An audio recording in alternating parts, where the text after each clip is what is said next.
He has as fun-loving as a personality as you'll find. He is one sure-handed tight end, and he is one of the best in the nation right now. Moliki Matavao, pleased to join us on the Bruin Insider Show, the UCLA tight end, alongside Nick Koop and Bryan Fenley. Moliki, it's great to be in your presence. Thanks for doing this. Thanks for having me. Well, first of all, you seem to be getting more and more comfortable with this offense. I've seen your output, your numbers. They continue to skyrocket right now as the season goes on. Why do you think that is, that you're playing some great ball right now? I think it's just a testament to all the practice we put in as a team, having faith in Garbs, having faith in our line. It's just a testament to all the work we're putting in. It's just building confidence, and if we have confidence, the sky's the limit for our team. How has your on-field relationship and chemistry developed with Ethan over these last couple years? A lot. Even started in the summer, taking us out on the off time, even when we didn't have to be out here. He hounded all those receivers to always be, in his back pocket, making sure we're getting routes. And then throughout the progression of the season, just building confidence, having him know I'm there for him whenever he needs it. And same likewise with all the other receivers. So it's just that continuous bond, him always being, that true leader that we need on a team. What I've noticed about you, Moliki, is that if you look at your output this season, you've had more catches in the first quarter than any other quarter. You've also had more yards in the first quarter than any other quarter. Why do you think that might be? I think this is how we. I think it's how we practice. We want to come out here and start fast, and I think that's just, ingrained in me, ingrained in our team that we need to start fast, and I think that's what the output is. You've played tight end here for 4 years in college and even in time in high school. How have you seen the position change and what's been required of you throughout that time? I think it's huge changes, in all levels of football. It's just awesome seeing us, all tight ends being able to, you have to catch the ball, but you also have to get down and dirty and go block some gigantic defensive ends, especially here in the Big Ten. There's some big guys you got to go against, but it's fun seeing just the growth of all tight ends being able to be that big skill, but also that big. It's hard to find somebody who can catch it as well as you can in traffic. How do you mimic that in practice when obviously you want to be wary of contact, but when you're over the middle and you got guys going at you, it's amazing the focus and the ability for you to reel in those catches despite everything that's going on around you. I think it's a lot of our scout gives great looks, and we're not going to be as good if we're good as our scout guys are, and they give me great looks. Patterson, all of our, linebackers giving me – there's no contact, but, they're making sure I feel something, so I'm getting ready for the game. So, it's thanks to them. They're giving me the good looks. And then it helps in the game when you got the strength. Guys just bounce off you, right? Yeah. Did you have a favorite tight end or multiple tight ends that you looked up to growing up, guys you wanted to maybe be like, and now you're having that opportunity? Yeah, growing up I loved Witten, but I was a big – Witten and Gronkowski, those are my two. I loved big old dudes that can have soft hands, can catch the ball, but also get down and go pancake some dudes. So that's just two guys I've really looked up to watching ball growing up. If you look at anybody in the NFL right now as a tight end, who do you feel like your game most emulates? Right now, I would say I've always liked watching right now. I watch a lot of tape of his Mark Andrews. He's kind of that big, he's deceivingly fast, knows how to work the seams, and I just love watching his tape. And I think that's a good comparison. When have you seen this offense operate at its best this year? What's going right for you guys? What little things maybe you need to happen for the whole train to be humming down the track? I think we just, as a collective group, we just got to, take what we give, just be confident in ourselves because we're a very talented offensive group. I think people have seen it. When we're going, and I think that's the big testament to our guys. When we play confident, we play sound, it's, like I said earlier, the sky's the limit for this team, so. There is this untapped potential, the sky's the limit sort of talent that you guys can showcase. One of the things that has been a discussion point, and head coach Deshaun Foster has mentioned this, is the penalties and stuff like that and kind of cleaning that up. As somebody who's a leader, who's been here, who is going into his now final year with UCLA, what can the players do accountability-wise to just make sure that when it comes to the discipline, that you guys are holding each other accountable more? Yeah, you said it. Discipline, I think, is what we need to take the biggest step on. It's the first pillar of our team and Coach Foster's pillars, and I think that's what can really change and take our team to the next steps in the future years. Just having that discipline, having that doing the right thing all the time when no one's looking, and all of that. So I think taking that next step of being disciplined all the time will take this team to another step. But at the same time, you guys have been very consistent in the way you play and how hard you play, even when things were going tough in the middle part of the season. What do you think went into that? Is it a group of leaders, or is it this whole team that has that mentality? Yeah, it's the culture Coach Foss really brought into us, having that high effort. Okay, we get hit, we get knocked down, we get back up and keep going, keep swinging. And I think that's like just a testament to Coach Foss and what the culture he brought and instilled in us, helps us players, okay, we're fighting for him, we're fighting for this team, we're fighting for the Bruins. So that's what we got. Joining us now on the Bruin Insider Show is UCLA star tight end Moliki Matavao with Nick Koop. I'm Bryan Fenley.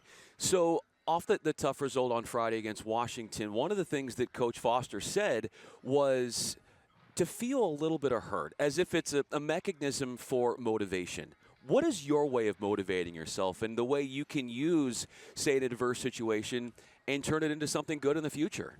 Yeah, taking that loss, you always learn something from losing. And the mistakes I made, the mistakes the team made, I think we can turn that into a motivation factor. So going into this week, we're fine-tuning the penalties, having discipline throughout the whole time, and that's what's going to kind of motivate us as a team, because we don't want that feeling again in our our souls, our bodies. So we just we're going to come out swinging, and can't wait to play again.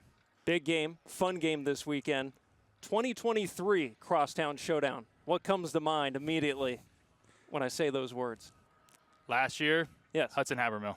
2 touchdowns. I miss him. Wish he was still playing, but he balled out last year, and when we think of that last year's game, I just think of Habs. So Carson Schlesinger, if I'm not mistaken, he has a bond with the tight ends, and I feel like he's somebody that, even though he plays defense, he really connects with you guys. Why do you think that is? I think a big part of it because he's my roommate, and I room with a bunch of tight ends. So he's the only non-tight end in our room. So we get along really well. We mesh really well as a whole tight end group. But with him too, he's the honorary tight end in the group. So he's a great guy, super just personable. You can open up to, talk with, and he's just a guy's guy. So yeah, what is it about his personality that lends itself to, being that honorary tight end? You got to be a little bit goofy, you can't you got to be comfortable within yourself, and that's all of us tight ends are. We're all weird, just all different, and that's what kind of Carson is too. And so that's why he fits super well being with that honorary tight end role. What would it be like if Nick or myself were your roommate? What would we say about you, about what that's like? Oh, you would have a great time. It's a fun room, especially with Swiss. All 4 of us have a unique dynamic that we bring. So it's a fun room. It's always something going on. And you've got a new coach this year at tight ends, so Jerry Neuheisel. What's it been like having him lead you guys this season? I mean, just like I said earlier, he's if he would. He doesn't look like a tight end, but he would fit in our tight end room perfectly. He's just, another guy's guy, little quirky, but that's what we all like. That we love what he brings to the table, especially being a quarterback. We see things differently as tight ends, and it helps us on the field. So there's a fun silliness, there's a quirkiness that you talked about that the tight ends have. When are you able to differentiate when it's the right time to be that, or when it's the right time to be most serious? I think it's when we know we need to be locked in. We are, especially when we're coming out on the field. We as a tight end group, we want to be always the first ones out, first ones to meetings. We kind of have that. Because we're super close, we're a smaller group, we have high standards for ourselves. So as long as we keep the standard high, we can have that joking, fun time as long as we always keep that standard high. You've had a unique experience in college when it comes to coaching. You've had a number of them. I wonder now, as you're wrapping up your senior year, what you would tell guys as this Deshaun Foster era gets underway, what it's like, what they can expect to play for Coach Foster. You're going to expect there's going to be a lot asked of you, and I think that says something to everyone that's coming in from all high school, portal, whatever. You're going to get asked a lot of you, but in return, you're going to get a great coach, someone who's going to really put it all out for you. He's a player's coach. He's going to love you hard, but it's going to pay out on the back end. One thing I know that's definitely going to pay off and pay out in a way will be the fact that you already have a degree in hand. What's it like going into this year already having that degree locked up? It's honestly, I'm happy because I know my mom really wanted me to get this, and school has always been a little bit tougher for me. I've always just loved ball, focused on ball, but I'm glad I did it. I'm excited, have the degree from the #1 public university in the world. So it's great knowing that I have something after football. So. And how is that complete package, the school but also the football and the growth throughout your time in college? How has that set you up now for whatever lies ahead for you?